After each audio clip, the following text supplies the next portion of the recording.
ఎప్పుడు ఏ రూపంలో వస్తుందో ఊహించడం ఎవ్వరి తరము కాదు. అప్పటి వరకు సరదాగా ఆనందంగా గడిపిన వారు కూడా ఉన్నట్లుండి కుప్పకూలుతున్న ఘటనలు ఇటీవల కాలంలో అనేకం చూస్తూనే ఉన్నాం. కారణాలు ఏవైనా అకాల మృత్యువులతో అనేక కుటుంబాల్లో తీవ్ర విషాదం అలుముకుంటోంది. ఇలాంటి ఘటనే సికింద్రాబాద్ బొల్లారంలో చోటు చేసుకుంది.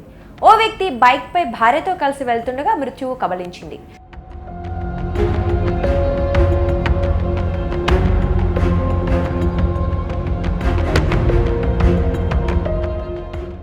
బొల్లారం ప్రాంతానికి చెందిన రవీందర్ సరళాదేవి దంపతులు.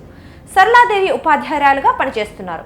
ఆమె ఒంట్లో బాగోలేకపోవడంతో భర్త రవీందర్ బొల్లారం కంటోన్మెంట్ ఆసుపత్రికి స్కూటీపై తీసుకెళ్లాడు.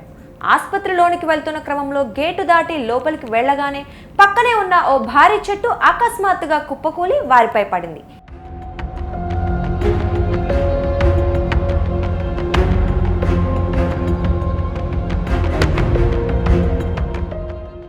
ఈ ఘటనలో భర్త రవీందర్ అక్కడికక్కడే మృతి చెందగా స్కూటీ వెనుక కూర్చున్న సరళాదేవికి తీవ్ర గాయాలయ్యాయి. రెప్పపాటులో జరిగిన ఈ ప్రమాదాన్ని గమనించిన ఆసుపత్రి సిబ్బంది చెట్టును పక్కకు తప్పించి వారిని బయటకు తీశారు. తీవ్ర గాయాల పాలైన సరళాదేవిని మెరుగైన చికిత్స కోసం గాంధీ ఆసుపత్రికి తరలించారు. రవీందర్ మృతదేహాన్ని పోస్టుమార్టం నిమిత్తం గాంధీ మార్చురీకి తరలించారు.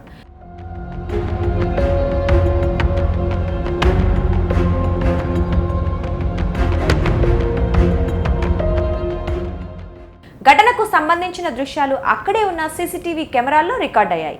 ఆ దంపతులు ఓ 2-3 సెకండ్ల ముందు వచ్చినా లేటుగా వచ్చినా వారి ప్రాణాలు దక్కేవని ప్రత్యక్ష సాక్షులు అంటున్నారు.